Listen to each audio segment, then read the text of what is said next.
current ancestors and which we actually are?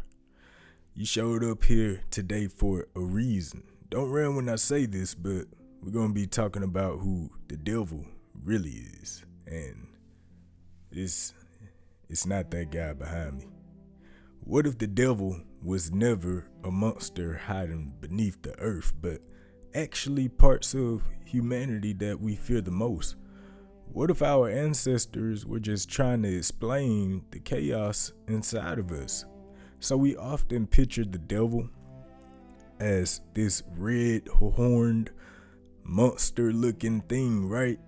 And believe it or not, that gave a bad connotation to the color red. So as a civilization now, we often view the devil as this red horned monster king of hell. That is why the color red, fire, and horns get a bad connotation.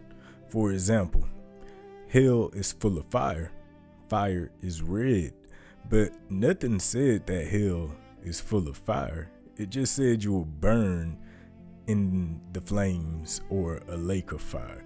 In earlier times, fire meant restoration to the ancient people, even the Israelites. This view didn't change until around medieval times. This ideology is, the ideology is that Eve ate an apple, right? But nothing says that Eve ate anything of an apple. Plus, on top of that, it's so many different apples. You know what I'm saying? But we just chose the red apple. You can eat a green apple. You can eat a yellow apple. They might even have another color. I don't know. Also, horns were not seen as evil in ancient cultures, as many gods were depicted with horns. They symbolized like kingship and divinity. In earlier times, the universe was more order versus chaos than it is now. There is no specific devil, but you do have things like demons, chaotic spirits, and destructive forces, and gods with dual natures. In early Hebrew texts, Satan actually means adversary, it means like an adversary or an accuser. So it basically translates to a noun. Even the serpent in the book of Genesis is never explicitly called Satan. The devil is often the representation of what pulls us away from balance, truth, and self-control. The devil becomes the lower self, not necessarily a monster inside of you, not necessarily a monster outside of you, but more like the impulses on the inside of you. So I'm not saying that you are essentially the devil. I'm saying that the devil is you. Now, hold up, let me explain. Human beings are capable of conscious type of cruelty, war, destruction, oppression, manipulation, corruption, the list goes on. So we are basically capable of everything that we give the devil credit for. But human nature is to give credit to others for the bad and credit to yourself for the good. It's called the blame game, and everybody has played it at some point. The devil isn't actually so mysterious when you think about it like that. The ancients created demons to explain what they could not accept about themselves, as we also do today. So you can make the choice to let the devil be you, or let God or the light or whatever you want to call it be you. You have to understand that you are not the devil and you are not God or light.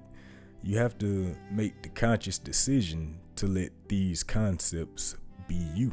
So we talked about who the devil or who the true devil is, and we need to balance that out, right? So since we talked about who the true devil is, it's only right that we talk about who God is, So let's dig into that, because if we recognize the devil or darkness, it is at the utmost importance that we recognize the light.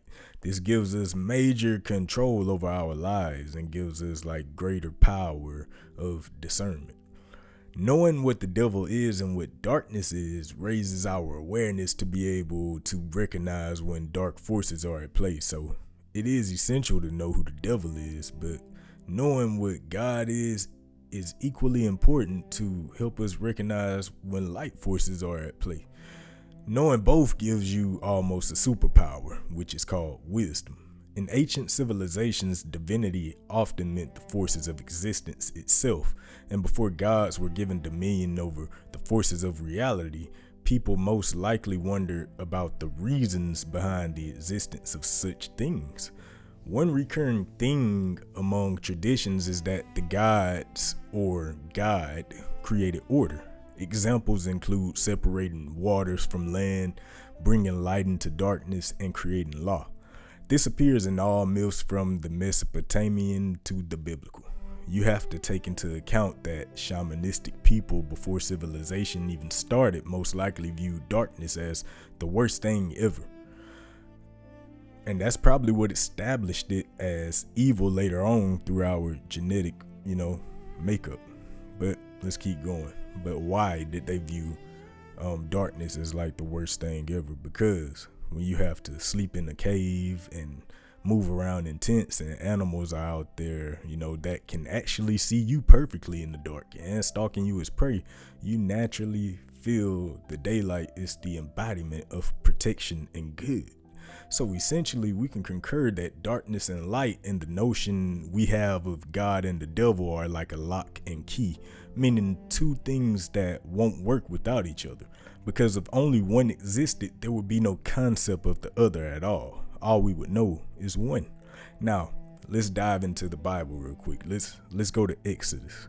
God says, "I am that I am." That statement is actually a philosophical explosion, to be completely honest with you, because there is no physical description, race, gender, none of that is described. Only existence itself, which can only be interpreted as consciousness itself, ultimate reality or existence beyond a form. We may often have a subconscious idea of the gods or God to have a physical human appearance, and that may be due to misinterpretation. The text says made in God's image, but this is meant symbolically, not literally. The phrase points towards like consciousness, morality, self-awareness, and the ability to shape reality itself, meaning that humanity carries divine potential, which creates tension, meaning that human beings can create or destroy. Another teaching is that the kingdom of God is within you, which tells you that God is not external or distant, but God is connected to consciousness and the inner self, So as we talked about in the last segment, the devil symbolizes ego, division, greed, fear, destruction. Then that means that God symbolizes awareness, truth, creation, compassion, and higher consciousness. So these are not just cosmic beings fighting somewhere else that we can't see, but rather the forces humanity wrestles with on the daily. So the question was never, where is God? The real question is, what happens to humanity when it forgets its own divine nature? My answer is that it searches for help from other divine entities, whether they are cosmic or just simply other human beings. So you are not God and you are not the devil, but God is you just as much as the devil is you. And you don't get to have a decision on that, sorry. But you do get to have a decision on who is in control. We just discussed God from the standpoint that we socially agree on these days, but in all, logically, I disagree with how society portrays God. I know that I said that God basically represents light and the devil represents darkness, but to be honest, I explain that in a way that most people can understand and maybe agree on these days. And I feel like that concept is better than not understanding at all. So that's why I explain God from that social standpoint. In truth and all honesty, I believe that the true God is truly the representation of it all. The true God doesn't sit in the pantheon of entities that change over time like Zeus, Amun-Ra, Enlil, or even Yahweh. The true God is everlasting, never to disappear. Not made, but the maker of everything. the true God is the maker of everything that has come to belief over time to me. And I mean, that's just makes the most sense. And my meaning to let me elaborate better. My meaning to this is the true God is consciousness itself. The true God put anything and everything here to relay information, basically, back over. I believe the true God is the personification of anything you can think of, along with every atom in the cosmos and beyond, experiencing what it is like to be a human, a rock, a planet, a universe, even an animal, a divine figure like we worship, even a dust particle. That's what I believe truth is. I mean, we are all and everything is one. So just seeing ourselves in different shapes, that's all we're doing. I mean, we're all the same, just seeing different figures, to be completely honest. That's the way I kind of look at it. The true God is light and dark at the same time. There is no battle between good and bad in the one true God's eyes, because the one true God is the personification of everything. All of these concepts that we perceive only go as far as our abilities to manipulate the world and the cosmos as we know it. The true God doesn't make you do anything or even help you do anything.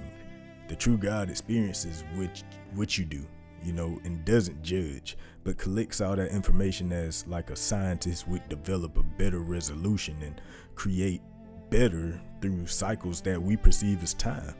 I believe that the one true creator is not good or bad, but watches and waits with the intention of making everything better. It's hard for us to understand this concept. It's hard for us to understand it because